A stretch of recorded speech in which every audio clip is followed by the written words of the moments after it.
नमस्कार दोस्तों, GNS news में आपका स्वागत है। हर उपयोगी जानकारी और काम की खबर से अपडेट रहने के लिए अभी सब्सक्राइब करें हमारे चैनल को और साथ में बेल आइकन भी प्रेस कर ले और वीडियो को ज्यादा से ज्यादा दोस्तों में शेयर करें। तो चलिए बढ़ते हैं खबरों की ओर।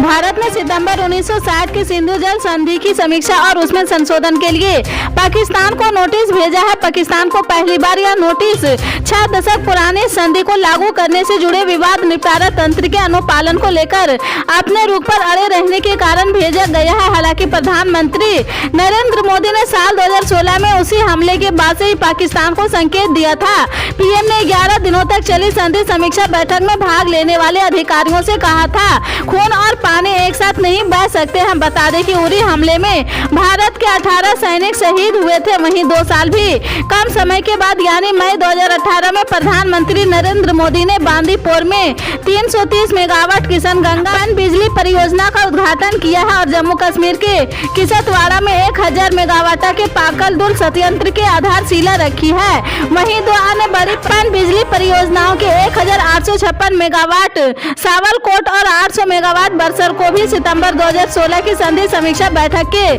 तुरंत बाद तेजी से ट्रैक किया गया था। साल 2024 में लोकसभा चुनाव होने हैं प्रस्तावित। इससे पहले कुछ राज्य सरकारों ने पुरानी पेंशन योजना पर ऐलान करके सियासत को गरमा दिया है। पिछले दिनों हिमाचल प्रदेश के मुख्यमंत्री की तरफ से राज्य सरकार के कर्मचारियों को पुरानी पेंशन का तोहफा दिया गया है। इससे पहले पंजाब, राजस्थान और छत्तीसगढ़ में पुरानी पेंशन को बहाल कर दिया गया है। इसके साथ ही केंद्रीय कर्मचारियों की तरफ से भी पुरानी पेंशन को मांग तेज हो गई है। इसके अलावा अलग अलग राज्यों में भी इसके लिए मांग की जा रही है। किसान आंदोलन एक बार फिर से उठ रहा है। इस बार पश्चिमी यूपी की गन्ना बेल्ट मुजफ्फरनगर में किसानों का शक्ति प्रदर्शन हो रहा है। भारतीय किसान यूनियन के राकेश टिकैत और नरेश टिकैत इस आंदोलन की अगुवाई कर रहे। यूपी में गन्ना मूल्य घोषित न करने, गन्ना बकाया दूध के उचित दाम जैसे मुद्दों पर किसानों का यह प्रदर्शन हो रहा। मुजफ्फरनगर में भारतीय किसान यूनियन की अगुवाई में यह आंदोलन हो रहा है। इसमें वेस्ट यूपी समेत पंजाब, हरियाणा जैसे राज्यों के किसान शामिल होने वाले हैं। भारतीय किसान यूनियन के राष्ट्रीय प्रवक्ता राकेश टिकैत ने पिछले दिनों पंचायत के दौरान किसानों की समस्याओं को लेकर 28 जनवरी से राजकीय मैदान में आंदोलन की चेतावनी दी थी। इसके बाद शनिवार से किसान आंदोलन छोड़ा जा रहा। राजकीय मैदान में टेंट में सुबह में ही भीड़ जुटना शुरू हो गई है। मध्य प्रदेश के मुरैना में शनिवार सुबह बड़ा हादसा हो गया, जिसमें एयरफोर्स के 2 लड़ाकू विमान सुखोई 30 और मिराज 200 दुर्घटनाग्रस्त हो गए। सूचना मिलते ही मौके पर राहत बचाव दल पहुंचा है और आगे की कार्रवाई में जुट गया है। इस हादसे में एक पायलट की मौत हो गई है। रक्षा सूत्रों के मुताबिक दोनों विमानों ने मध्य प्रदेश के ग्वालियर एयरबेस से उड़ान भरी थी, जहाँ अभ्यास चल रहा था। रक्षा मंत्री ने एयरफोर्स चीफ से इस हादसे को लेकर बातचीत की है। विमानों में 3 पायलट सवार थे। विमान का मलबा मुरैना और राजस्थान के भरतपुर में मिला है। इससे पहले तय कयास लगाए जा रहे थे कि भरतपुर में भी एक हेलीकॉप्टर क्रैश हुआ है। हालांकि बाद में पुष्टि हुई है कि भरतपुर में इन्हीं 2 लड़ाकू विमानों का मलबा गिरा है। वहां कोई अलग एयरक्राफ्ट या हेलीकॉप्टर क्रैश नहीं हुआ है। आपको बता दें, देश में आज पेट्रोल डीजल के रेट में कोई बदलाव नहीं हुआ है और 4 प्रमुख महानगरों सहित अन्य शहरों में दाम स्थिर बने हुए हैं। सरकारी और मार्केटिंग कंपनियों ने रोज की तरह सुबह पेट्रोल डीजल के रेट में जारी कर दिए हैं। अंतर्राष्ट्रीय बाजार में कच्चे तेल के भाव आज गिरावट के साथ बने हुए हैं। ब्रेंट क्रूड के दाम $87 प्रति बैरल से नीचे आ गए हैं और $86.66 प्रति बैरल पर कारोबार कर रहे हैं। वहीं WTI क्रूड $80 प्रति बैरल से नीचे है और $79.68 प्रति बैरल पर बना हुआ है।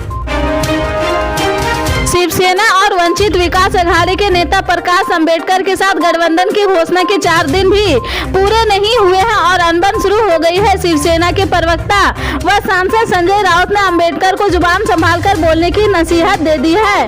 वहीं अंबेडकर ने पलटवार किया कि कौन संजय राउत में उन्हें जाना चाहता है। एक साक्षात्कार में भारत रत्न डॉक्टर भीमराव अंबेडकर के पौत्र प्रकाश अंबेडकर ने विपक्ष के नेता अजित पवार के एक बयान का हवाला देते हुए शरद पवार को भाजपा का सहयोगी बता दिया है। उन्होंने दावा किया कि यह बात सबको जल्दी समझ में आ जाएगी। अंबेडकर ने कहा कि साल 2019 के विधानसभा चुनाव के बाद शरद पवार के भतीजे अजित पवार ने देवेंद्र फडणवीस के साथ तड़के राजभवन में उप मुख्यमंत्री पद की शपथ ली थी। हालांकि बाद में उन्होंने यू टर्न ले लिया था। इसके बाद आलोचनाओं के जवाब में अजित पवार ने कहा था कि उन्हें क्यों घेरा जा रहा है। यह तो हमारी पार्टी ने पहले से ही तय कर रखा था कि एनसीपी को भाजपा के साथ जाना है, मैंने तो केवल पहल की थी।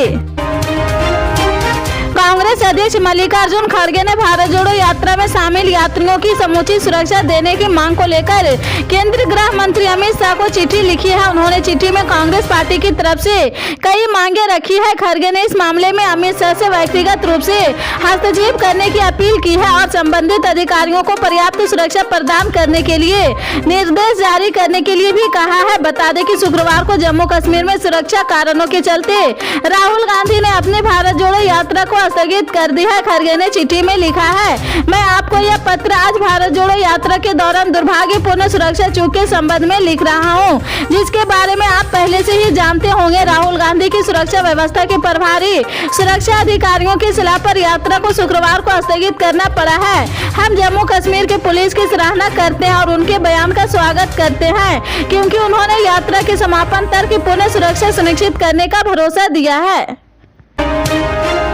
जदयू में चल रहे सियासी घमासान के बीच लोक जनशक्ति पार्टी रामविलास के राष्ट्रीय अध्यक्ष चिराग पासवान ने नीतीश कुमार पर हमला बोला है। उन्होंने कहा, अब जदयू में बचा ही क्या है। जिस दल का नेता दूसरे दल के नेता को अपना उत्तराधिकारी मान ले तो उसका अस्तित्व बचता कहाँ है। नीतीश कुमार ने तो कबूल कर लिया है कि उनके बाद सीएम पद के लिए दूसरे दल का नेता उत्तराधिकारी होगा। चिराग ने कहा, जिस दल का कोई भविष्य ही नहीं है उसका वर्तमान क्या होगा। पल पल के अपडेट जानने के लिए जुड़े रहें आप अपने GNS न्यूज़ चैनल से। मिलते हैं अगली बड़ी खबर के साथ, तब तक के लिए जय हिंद।